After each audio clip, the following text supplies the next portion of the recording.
வேல்முருகன் அவர்கள், மரியாதைக்குரிய தமிழக வாழ்வுரிமை தலைவர் வேல்முருகன் அவர்கள் விஜய் வந்து சின்ன சின்ன குழந்தைங்கள்லாம் வந்து கட்டிப்பிடிக்கும் போது அவர் விமர்சனம் பண்ணார், மேடையில் கொந்தளிச்சார். அப்போ அதை கூட கண்டிச்சேன். ஏன் விஜய் கட்சியில ரசிகர்கள் கட்டிப்பிடிக்க கூடாதா? அவங்க அண்ணனாக மாமனாக நினைச்சு கட்டிப்பிடிக்கிறான்னு நான் சொன்னேன்.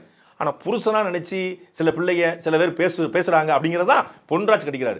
அப்போது கூட நான் வேல்முருகனை கண்டிச்சு தான் காணொலி வெளியிட்டேன். அப்ப நான் விஜய் விமர்சனம் தான் பண்ணிட்டு இருந்தேன்.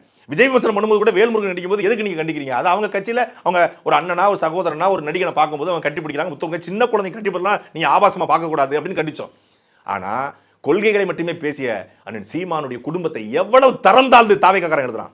அண்ணன் சீமானுடைய மனைவி குறித்து எவ்வளவு தரம் தாழ்ந்து எழுதுறான். என்னுடைய குடும்பத்தை குறிவைத்து தனிப்பட்ட என்னுடைய குடும்ப புகைப்படத்தை எடுத்து போட்டு எவ்வளவு ஆபாச அவதூறுகள். இதை பார்க்கிற உங்க தமிழக வெற்றியுடைய பெண்களுக்கு மன உளைச்சல் ஆகனா எங்க வீட்டு பெண்களுக்கு மன உளைச்சல் ஆகாதா? எங்க வீட்டு பிள்ளைங்களை இதை வந்து இரும்பு செஞ்சு வச்சிருக்கா? அப்ப எவ்வளவு அவதூறு, எவ்வளவு ஆபாசம், எதுவுமே தெரியாத ஒரு பொய் கதைகளை உண்மையா சமூக வலைதளம் அவ்வளவு பரப்புறான்.